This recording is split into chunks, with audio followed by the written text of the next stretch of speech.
In this video tutorial, I'm going to make a scarf, and it's going to wrap around the neck, and it's going to loop over to the front here. It's going to have a ribbon, and I'm not going to get in full detail. I'll give you a brief overview, and let's just go ahead and simulate this real quick.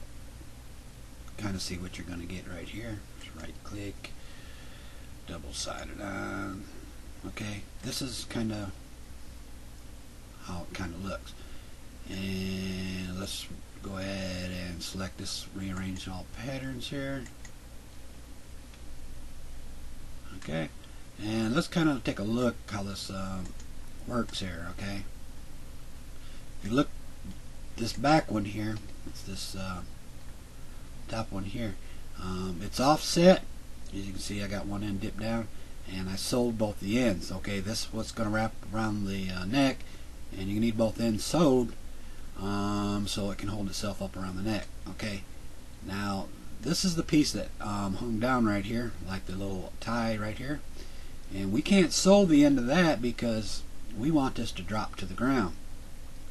So what I did with this, let's take a look here, is I end up let's hide this right here. I end up sewing a internal polyline here.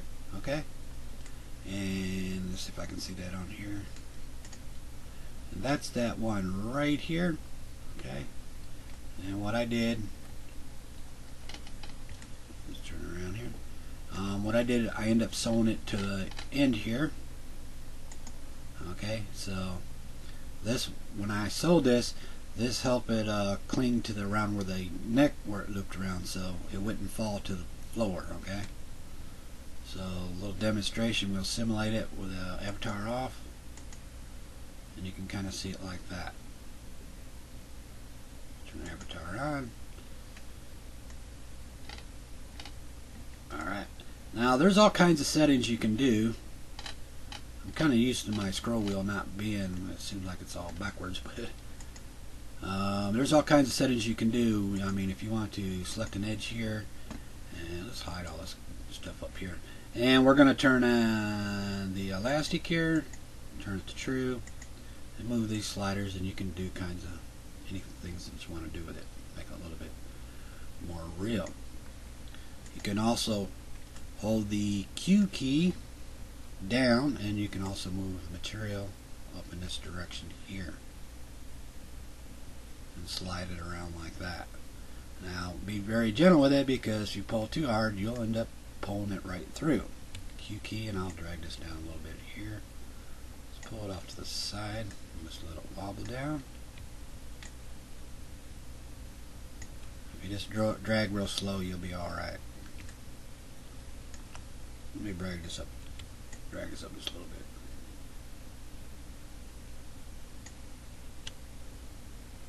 bit. And you can kind of get something like that. Okay, let's see how this was done. Alright, we'll file new. Alright, like I said, I'm not going to go in full detail, but I'll give you how I made that wrap. Pretty simple. We're going to go ahead and create a rectangle pattern here, and we're going to drag it out a little bit longer than normal because it's going to be wrapping around. Turn synchronize on, and we're going to show the arrangement points here. Alright, when we select the mesh, then we select one of the arrangement points. You can see that it's kind of got a big wrap there, and it's a tighter wrap there. I kind of want a little bit going around the neck, so that seems to be about just right. Then what we're going to do is we're going to come over here on the right. Now let's select this one here. We're going to think we got a little option on here. It's under arrangement. It's called offset. Okay, let's turn this off here. We're going to select the offset, move the slider. This is going to give some adjustment.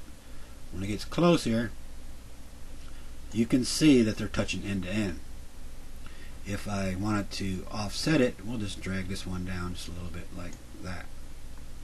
Alright, make sure the pattern is selected, then we'll wrap it around a little tighter like that. If I want it to offset a little bit more, we'll bring it down. Now when you do this, you'll see this mesh, it'll start buckling up here after a while. Let's say let's say I wanted this end come closer to the back, and same way with the other side. Okay, we can drag these out also. Okay, you can see this is dragging out straight and not curving around. Okay, you know, same way with this other piece right here. When I do it, it'll drag straight out. But once you select it, and just all you got to do is click this a little bit, and it'll start curving back around and straighten itself out. Then you'll get something like this. Alright, now this is the point in time that you might want to sew the ends together, so we'll just sew this one with this one, and you'll get something like that. Alright. Of course, you might want to do some adjustments. It might be too tight, it might be not to your likings. I notice if you tip it a little bit, kind of like the neck here, and bring a little bit to the front, because your other one's going to have to go in it. And to make your other one simple, the same way, basically make a rectangle pattern here. We'll drag this out, and I want this one to be a little bit tighter. Turn on arrangement points. We'll select this one. We're going to select this one up here. Alright. And we're going to bring this one up. And we're going to straighten it around.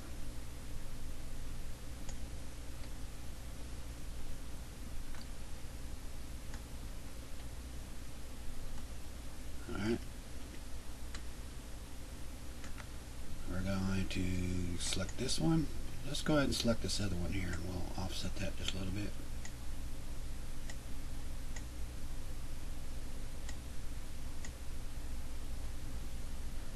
And I had a 3-point curve here. This is where the tie is going to come out. Then you can do something like that. Of course, it's starting to lose its shape. All you got to do is select here. You just touch this and move it once, and move it back. It'll straighten itself back out. Then for this to stick and not fall off, we need to sew this end here, which would be this end here. We're going to need to sew it, and we can't sew it end to end like we did that top one, so we'll have to do a another line right here, and we'll do a internal polyline here, and we're going to just eyeball it for now. Double click, and what you need to do is you need to find out where it's at by selecting the mesh. Boy, I think my zoom is